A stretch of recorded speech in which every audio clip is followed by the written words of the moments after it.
Google पर एक number search करना इस एक्टर को भारी पड़ा।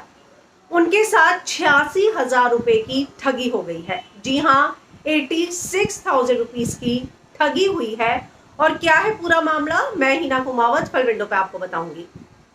तो ये एक्टर जो है माइथोलॉजिकल सीरियल में काम करते हैं। उन्होंने एक फाइनेंशियल फर्म से 5 बार लोन लिया था और इस लोन की कुल कीमत 1.5 लाख है।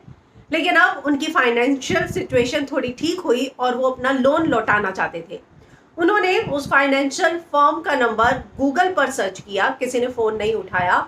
अगले दिन एक शख्स का फोन आया और उनसे सारी डिटेल मांगी गई। उनसे उनका लोन का नंबर, और उस शख्स ने ये सर्च करके कहा कि आप पर अभी 1.25 लाख रुपया बकाया है, जिस पर एक्टर ने कहा कि हाँ, मुझे 86,000 रुपीज चुका देने हैं। जिस पर जो शख्स था जो उनके साथ फोन पर बात कर रहा था, उसने सारी डिटेल ली और मलाड के एक बैंक का नंबर दिया और कहा कि आप इस नंबर पे 86,000 की पेमेंट कर दीजिए।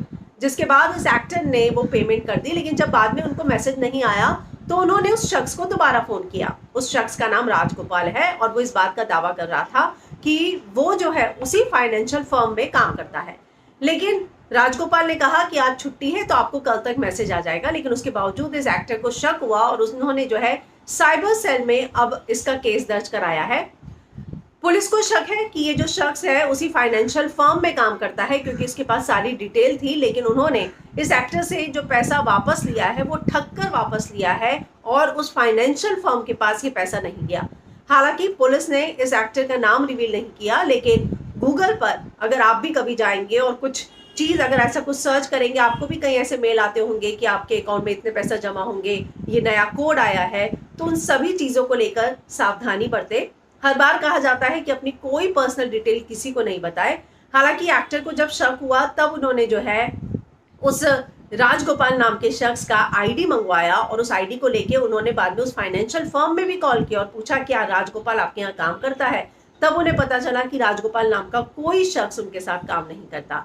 तो ऐसे में सिर्फ और सिर्फ गूगल पर उन्होंने उस फाइनेंशियल फर्म का एक अकाउंट, फोन नंबर सर्च किया था, जिसकी वजह से उनके साथ 86,000 रुपीज का फ्रॉड हो गया।